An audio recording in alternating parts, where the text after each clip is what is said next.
झारखंड के जितने भी पीडीएस दुकानदार हैं वह इस वक्त राजभवन के समक्ष नारेबाजी कर रहे हैं और धरना प्रदर्शन कर रहे हैं। देख सकते हैं कि विभिन्न जिलों से जो यहाँ पर आकर अपनी अपनी मांगों को लेकर जो है यहाँ पर धरने पर बैठ गए हैं। आने वाले दिनों में अगस्त में 2 अगस्त को रामलीला मैदान में जाकर दिल्ली जाकर जो है प्रदर्शन करने की बात कह रहे हैं। जो अध्यक्ष हैं ओंकार नाथ, उनका कहना है कि जो है हमारी मांग कई दिनों से चल रही है। हमने प्रधानमंत्री को भी जाकर मिला है, ज्ञापन सौंपा है, मुख्यमंत्री से मिल रहे हैं, लेकिन कोई ठोस निर्णय नहीं निकाले जा रहे हैं, जिसको लेकर जो है अब रामलीला मैदान तक जो है की आवाज गूंजेगी।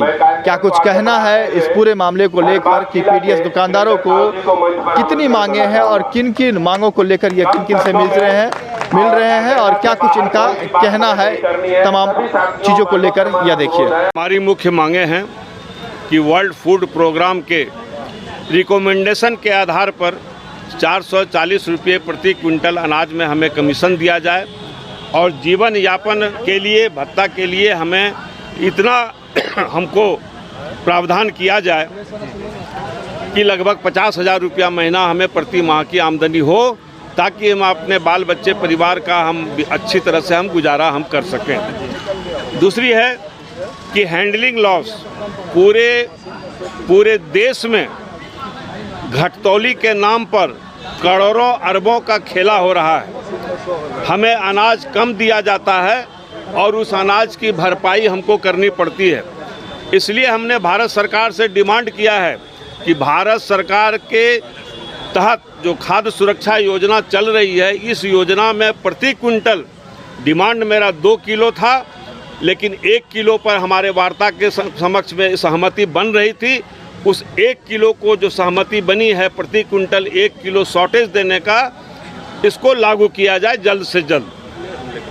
इस दुकानों में आप देखेंगे उत्तर प्रदेश में जब वहाँ चुनाव हुआ और लाभार्थी योजना के माध्यम से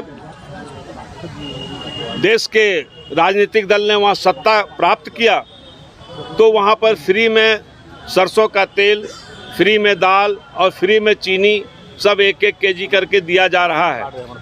उसी के आधार पर पूरे भारतवर्ष में, झारखंड सहित पूरे भारतवर्ष में सभी राशन की दुकानों पर 1 किलो दाल, 1 किलो सरसों का तेल और 1 किलो चीनी देने का आदेश दिया जाए। बायोमेट्रिक्स के फैसले को कैसे मानते हैं? बायोमेट्रिक्स की जो बात आ रही है, बायोमेट्रिक की जहां तक बात है, झारखंड में 2G पर बायोमेट्रिक सिस्टम चल रहा है। हमारी बहुत पुरानी मांग है कि इसको 4G किया जाए, लेकिन इसको 4G नहीं करके इसको लगातार एक्सटेंशन दिया जा रहा है इस व्यवस्था को, और इसके कारण वहाँ पर भी जो दिल्ली में भी जो मीटिंग हुई 5 तारीख को, कई राज्यों ने इसका विरोध किया कि नेटवर्क का सिस्टम इस प्रणाली में बहुत ही गड़बड़ है, जिसके कारण वितरण व्यवस्था में बहुत कठिनाई होती है, हिसाब किताब तक नहीं मिल पाता है।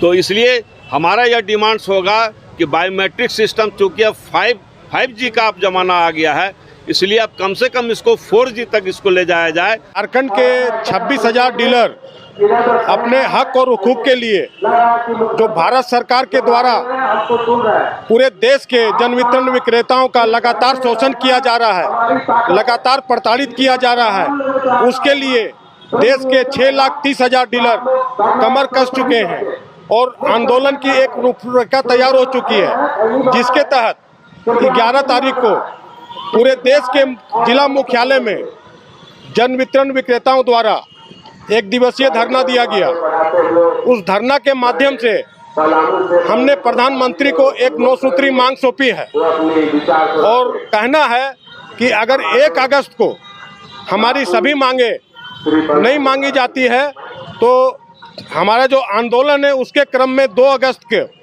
देश के 5 लाख डीलर संसद भवन जा कर के रामलीला मैदान में संसद का घेराव करेंगे। और अगर उसके बाद भी यह बात नहीं मानती है तो हम लोग उग्र आंदोलन करने के लिए बाध्य हो जाएंगे। आज पूरे कोरोना काल में देश जब एक आक्रांत था, भयभीत था, लाखों लोग कोरोना के शिकार हो चुके हैं, उस समय में हमारे देश के 6,30,000 डीलर रोड पर उतर के 80 करोड़ के लोगों का पेट भरे हैं। उसके बाद भी लगातार डीलर को प्रताड़ित किया जाता है। कमीशन के रूप में जो राशि दी जाती है वो इतनी अपर्याप्त है कि उससे दुकान का मेंटेनेंस पूरा नहीं होता है। हमारी मांग है भारत सरकार से, राज्य सरकार से कि कमीशन के द्वारा जो सिफारिश लागू की गई है उसके तहत पूरे देश के जन वितरण विक्रेताओं को 44,000 रुपया का मानदेय दिया जाए और 4.5 रुपये 40 पैसा की दर से कमीशन। और भारत सरकार के द्वारा जो मीटिंग हुई थी, हमारे जो राष्ट्रीय पदाधिकारी बैठे थे, उसमें 1 किलो हैंडलिंग लॉस देने की बात उठी थी और स्वीकृत की गई थी, लेकिन अभी तक किसी भी राज्य में लागू नहीं हुई। हमारी सरकार से मांग है वो भी जल्द से जल्द लागू की जाए। और भी न्यूज अपडेट के लिए आप हमारे चैनल को सब्सक्राइब करें। आप हमें फेसबुक और इंस्टाग्राम पर भी फॉलो कर सकते हैं। बने रहे लगातार .in के साथ।